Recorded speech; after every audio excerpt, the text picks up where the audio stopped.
اعوذ باللہ من الشیطان الرجیم بسم اللہ الرحمن الرحیم۔ ظفر شاہ اسٹوڈیو کے معزز ناظرین، السلام علیکم ورحمۃ اللہ وبرکاتہ۔ آپ سے درخواست ہے کہ ہمارے چینل کو سبسکرائب کر کے بیل آئیکن کو دبا دیں تاکہ ہماری آنے والی ہر ویڈیو آپ تک پر وقت پہنچ سکے۔ ناظرین اکرام، کافروں اور یہودیوں کو اس بات سے سخت رنج تھا کہ حضور صلی اللہ علیہ وسلم نے ان کے آبائی مذہب اور انداز حیات کے کھوکھلے پن کا بھانڈا پھوڑ دیا۔ چنانچہ وہ حضور صلی اللہ علیہ وسلم کو ختم کرنے کی ناپاک سازشیں تیز تر کرتے چلے گئے۔ مکی اور مدنی زندگی کے مختلف مرحلوں پر پتھر، تلوار، تیر اور زہر کی مدد سے آپ صلی اللہ علیہ وسلم پر جتنے قاتلانہ حملے ہوئے، یہاں ان سب کی تفصیلات کو یکجا کر کے پیش کیا جا رہا ہے۔ دشمن کے یہ سب حربے ناکام ہوئے اور آپ صلی اللہ علیہ وسلم ہر بار اس کے نرغے سے نکلتے رہے۔ آپ صلی اللہ علیہ وسلم پر پہلا قاتلانہ حملہ مکہ میں ہوا۔ اس وقت مسلمانوں کی کل تعداد 40 کے لگ بھگ تھی۔ ہوا یوں کہ ایک روز حضور صلی اللہ علیہ وسلم کعبہ میں داخل ہوئے اور خدا کی وحدانیت کا کھلم کھلا اعلان فرما دیا۔ کفار مکہ نے اسے اپنے محبوب بتوں کی سخت توہین تصور کیا، چنانچہ شمشیریں نیاموں سے باہر نکل آئیں اور دیکھتے ہی دیکھتے سب آپ صلی اللہ علیہ وسلم پر پل پڑے۔ حضور صلی اللہ علیہ وسلم کے ایک صحابی حضرت حارث رضی اللہ تعالی عنہ بن ابی حالہ اس وقت اپنے گھر پر تھے۔ جب انہیں صورتحال کی اطلاع ہوئی تو وہ تشویش اور اضطراب کے عالم میں کعبہ کی جانب اٹھ بھاگے اور اندر داخل ہوتے ہی حضور صلی اللہ علیہ وسلم کو بچانے کے لیے مشتعل ہجوم سے گتھم گتھا ہو گئے۔ اس خون ریز ہنگاموں میں حضور صلی اللہ علیہ وسلم تو بچ گئے، مگر حارث کفار کے ہتھے چڑھ گئے۔ وہ شدید گھائل ہو کر زمین پر گر پڑے اور زخموں کی تاب نہ لا کر موقع پر ہی جاں بحق ہو گئے۔ حضور صلی اللہ علیہ وسلم اور حق کے دفاع میں یہ پہلی شہادت تھی جس نے ایک جانثار صحابی کے مقدس خون سے کعبہ کی سرزمین کو رنگین کر دیا۔ ایک روز آپ صلی اللہ علیہ وسلم خانہ کعبہ کا طواف کر رہے تھے کہ چند غنڈوں نے آپ صلی اللہ علیہ وسلم پر آوازیں کسے اور بے بنیاد الزام لگائے۔ جب ان غنڈوں نے دل آزار باتوں کو تیسری بار دہرایا تو حضور صلی اللہ علیہ وسلم طواف کرتے کرتے چند لمحوں کے لیے رکے اور انہیں نہایت سختی سے ڈانٹتے ہوئے کہا، اے اہل قریش، قسم ہے اس ذات کی جس کے قبضہ میں میری جان ہے، میں تمہیں فنا کر دوں گا۔ غنڈوں نے جب آپ صلی اللہ علیہ وسلم کے تیور بدلتے دیکھے تو سراسیمہ سے ہو گئے۔ انہوں نے اپنی بکواس تو فوراً بند کر دی اور انتہائی نرم انداز میں بولے، چلو چھوڑو اے محمد صلی اللہ علیہ وسلم، بخدا آپ صلی اللہ علیہ وسلم تو متشدد نہ ہوا کرتے تھے۔ اس پر آپ صلی اللہ علیہ وسلم نے طواف کا سلسلہ پھر شروع کر دیا اور یوں بظاہر یہ بات آئی گئی ہو گئی۔ دوسرے دن وہی بدماش کعبہ میں پھر جمع ہوئے اور پچھلے روز کے واقعے پر سوچ بچار کرنے لگے۔ انہیں سمجھ نہیں آتا تھا کہ حضور صلی اللہ علیہ وسلم سے اتنی تند تلخ باتیں سننے کے باوجود انہوں نے آپ صلی اللہ علیہ وسلم کو اپنی گرفت سے نکلنے کیوں دیا۔ ابھی وہ اپنی سوچوں میں ڈوبے ہوئے تھے کہ حضور صلی اللہ علیہ وسلم بھی خانہ کعبہ میں داخل ہوئے۔ غنڈوں نے آپ صلی اللہ علیہ وسلم کو چاروں طرف سے گھیر لیا اور بولے، تم وہی ہو نا جس نے ہمارے بتوں اور ہمارے مذہب کے بارے میں ایسی نازیبہ باتیں کی تھی؟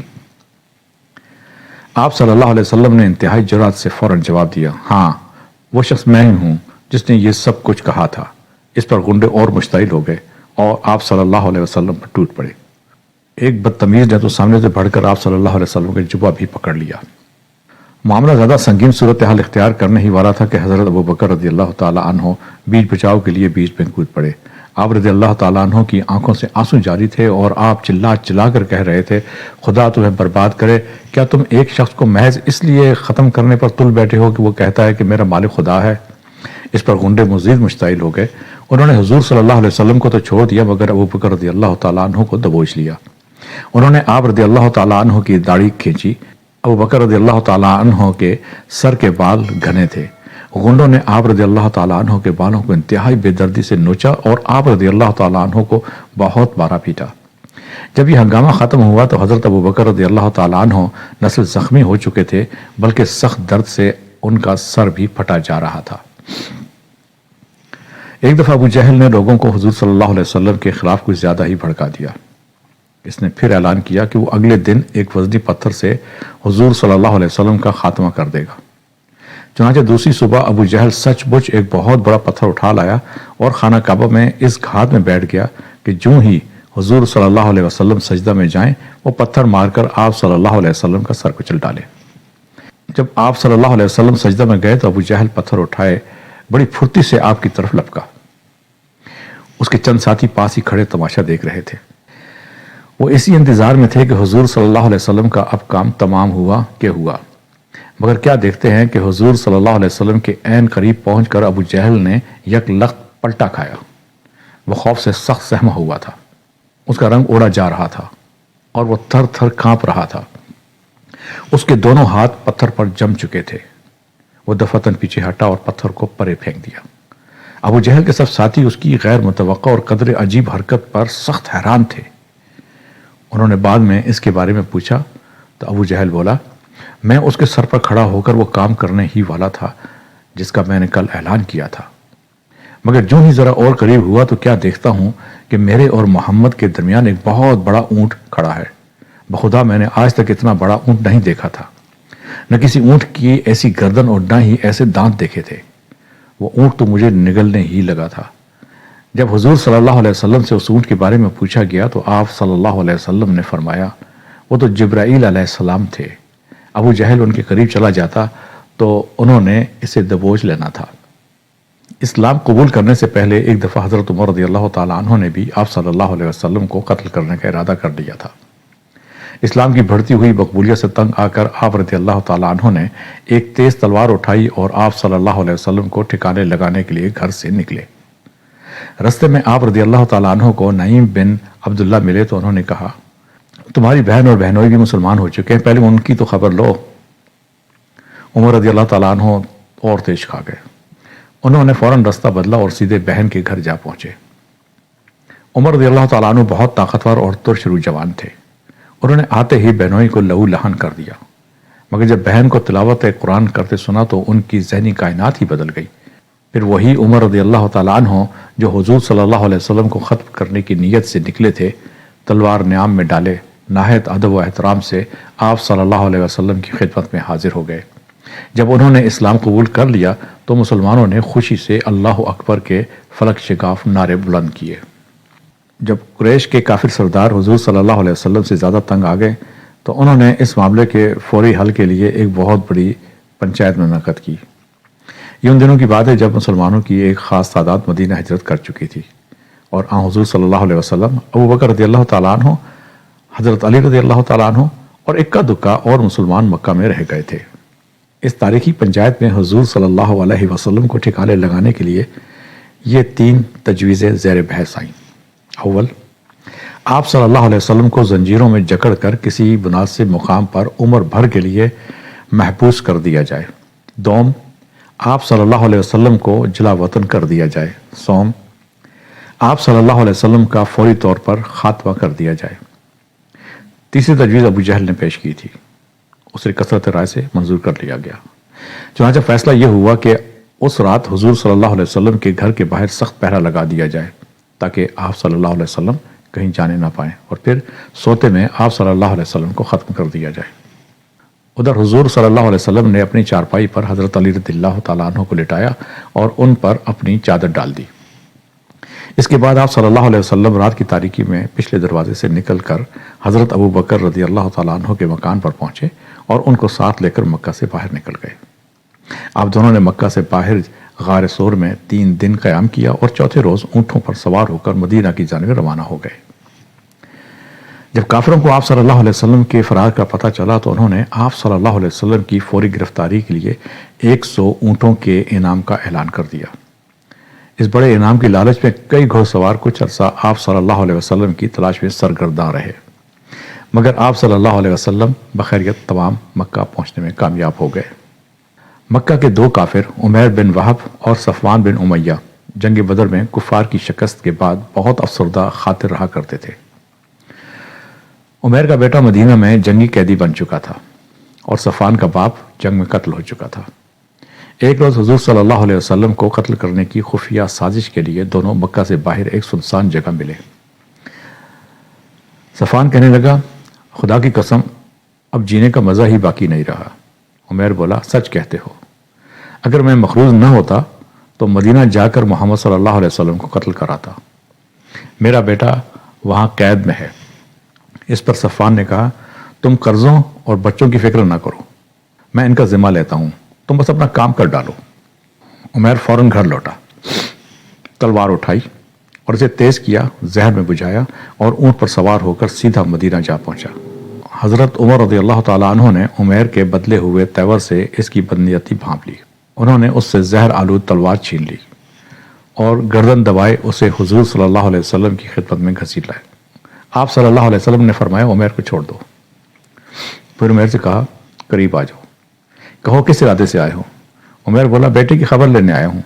آپ صلی اللہ علیہ وسلم نے فرمایا یہ تلوار کاہے کو لٹکا رکھی تھی؟ کیا تم نے اور صفوان نے مکہ کے فلاں ویرانے میں بیٹھ کر میرے خلاف قتل کی سازش نہیں کی تھی؟ اور اب تم اسی ارادے سے یہاں آئے ہو؟ تم نے یہ نہ سمجھا کہ میرا تو خدا محافظ ہے؟ عمیر یہ باتیں سن کر سناٹے میں آ گیا اور بے اختیار پکار اٹھا محمد صلی اللہ علیہ وسلم، آپ صلی اللہ علیہ وسلم بے شک خدا کے پیغمبر ہیں، بخدا میرے اور صفوان کے سوا کسی اور کو اس سازش کی خبر تک نہ تھی۔ اتنا کہا اور فوراً اسلام قبول کر لیا۔ اگر یہ جنگ احد حق و باطل کی قوتوں کے درمیان ایک عظیم معرکہ تھا، تاہم یوں دکھائی دیتا ہے کہ جیسے دشمن کا بنیادی مقصد ایک اور صرف ایک ہی تھا، یعنی حضور صلی اللہ علیہ وسلم کا خاتمہ۔ معاذ رضی اللہ تعالیٰ عنہ بن عمیر ایک صحابی تھے جن کی شکل و صورت حضور صلی اللہ علیہ وسلم کے بہت مشابہ تھی۔ کفار کے ایک جوان ابن قیمہ نے معاذ کو شہید کر دیا تو ڈنکے کی چوٹ پر اعلان کر دیا کہ میں نے محمد صلی اللہ علیہ وسلم کو قتل کر ڈالا ہے۔ یہ افواہ جنگل کی آنکھ کی طرف پھیل گئی۔ مسلمان کافی بددل ہو گئے اور ان کے حوصلے پست ہو گئے، حتیٰ کہ حضرت عمر رضی اللہ تعالیٰ عنہ نے بھی غم و یاس کے عالم میں اپنی تلوار زمین پر دے ماری۔ بعد میں یہ افواہ غلط ثابت ہوئی تو مسلمانوں کی جان میں جان آئی اور وہ پھر ڈٹ گئے۔ پہلا شخص جس نے غلط افواہ کے بعد حضور صلی اللہ علیہ وسلم کو زندہ حالت میں دیکھا کعب بن مالک تھا۔ کعب رضی اللہ تعالیٰ عنہ نے اس واقعے کو یوں بیان کیا ہے، میں نے دیکھا کہ حضور صلی اللہ علیہ وسلم خود پہن کر ڈٹے ہوئے ہیں۔ خود کے نیچے سے آپ صلی اللہ علیہ وسلم کی چمکتی ہوئی آنکھیں میں نے فوراً پہچان لی۔ میں خوشی سے چلا اٹھا، مسلمانوں کمر ہمت باندھ لو، محمد رسول اللہ صلی اللہ علیہ وسلم یہاں ہیں۔ چنانچہ مسلمان پھر دلیری سے لڑنے لگے۔ اس جنگ میں کئی کافر حضور صلی اللہ علیہ وسلم کی طاق میں تھے۔ ایک مقام پر تو ابن قیمہ آپ صلی اللہ علیہ وسلم کے بالکل قریب جا پہنچا۔ اس نے آپ صلی اللہ علیہ وسلم پر تلوار کا ایک بھرپور وار کیا۔ حضور صلی اللہ علیہ وسلم کا چہرہ مبارک بری طرح زخمی ہو گیا، 4 دانت بھی شہید ہو گئے۔ آپ صلی اللہ علیہ وسلم کے چہرہ سے خون بہنے لگا۔ حضرت فاطمہ رضی اللہ تعالی عنہا نے خون بند کرنے کی بتیری کوشش کی مگر بے سود۔ آخر ایک موٹی چادر کا ٹکڑا جلایا گیا اور اسے زخم پر رکھ دیا گیا۔ اس سے خون بہنا فوراً بند ہو گیا۔ ایک دفعہ حضور صلی اللہ علیہ وسلم چند ساتھیوں سمیت نجد میں کسی غزوہ کے بعد لوٹ رہے تھے۔ دوپہر کا وقت تھا۔ راستہ میں درختوں کے ایک جھنڈ کے قریب کچھ دیر آرام کرنے کا فیصلہ ہوا۔ صحابی درختوں کے ایک جھنڈ تلے لیٹے تو ان کی آنکھ لگ گئی۔ کچھ فاصلہ پر حضور صلی اللہ علیہ وسلم بھی ایک پیڑ کے نیچے بیٹھ گئے۔ آپ صلی اللہ علیہ وسلم نے اپنی تلوار ایک شاخ سے لٹکا دی اور سو گئے۔ اتنے میں ایک بدوی غورث الحارث ادھر آ نکلا۔ اس نے موقع پا کر آپ صلی اللہ علیہ وسلم کی تلوار اٹھائی اور آپ صلی اللہ علیہ وسلم پر لپک پڑا۔ غورث نے تلوار حضور صلی اللہ علیہ وسلم کے سینے پر تان لی اور چلایا، اب تمہیں مجھ سے کون بچائے گا؟ اس شور و غل سے آپ صلی اللہ علیہ وسلم کی آنکھ کھل گئی۔ آپ صلی اللہ علیہ وسلم نے فرمایا صرف اللہ۔ حضور صلی اللہ علیہ وسلم کے پروقار چہرے اور اس قدر بے باک جواب سے حملہ آور غورث پر ریشہ طاری ہو گیا۔ اس کے ہاتھ تھر تھر کانپنے لگے اور تلوار زمین پر گر پڑی۔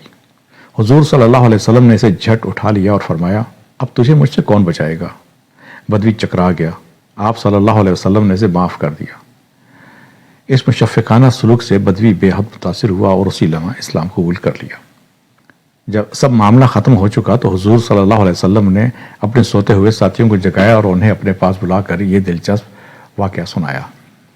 4 ہجری کے قریب کا واقعہ ہے کہ حضور صلی اللہ علیہ وسلم یہودیوں کے بدنام ترین قبیلہ بنو نذیر کے لوگوں کے پاس گئے۔